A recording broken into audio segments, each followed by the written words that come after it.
பாகுபலி மாதிரி சினிமால மட்டும்தான் ராஜமாதா அப்படின்னு கம்பீரமான ராணி இருப்பாங்களா? நிஜ வாழ்க்கையில இருக்க மாட்டாங்களா?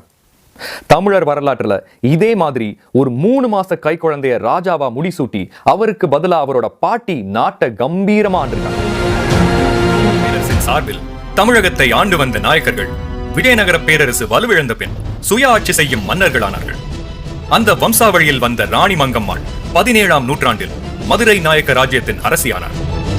தனது பேரனின் சார்பாக அவர் ஆட்சி செய்த 18 வருடங்கள் அவரது சாதுரியத்தினாலும் கொடை குணத்தினாலும் மதுரை ராஜ்யத்தின் பொற்காலமாக அமைந்தது. அதுபோக திருமலை நாயக்கரின் காலத்தை விட மங்கம்மாளின் ஆட்சியின் போது அரசியல் நிலவரம் மேலும் சிக்கலாயிருந்தது. மங்கம்மாளை சுற்றி நாலா பக்கமும் பலமான எதிரி தொடர்ந்து தொல்லை தர தனது படைத்தளபதி தளவாய் நரசப்பையரை அனுப்பி வைத்தார். அவர் திறமையாக போர் புரிந்து மராட்டியர்களை தோற்கடித்தார். பின்னர் திருவிதாங்கூர் ராஜ்யம் கப்பம் கட்ட மறுத்த போது மறுபடியும் நரசப்பையரை அனுப்பி ராஜ தந்திரத்தினாலும் தாராள குணத்தினாலும் ராணி மங்கம்மாள் நம் நினைவில் என்றென்றும் வாழ்வார். ராணி மங்கம்மாள்.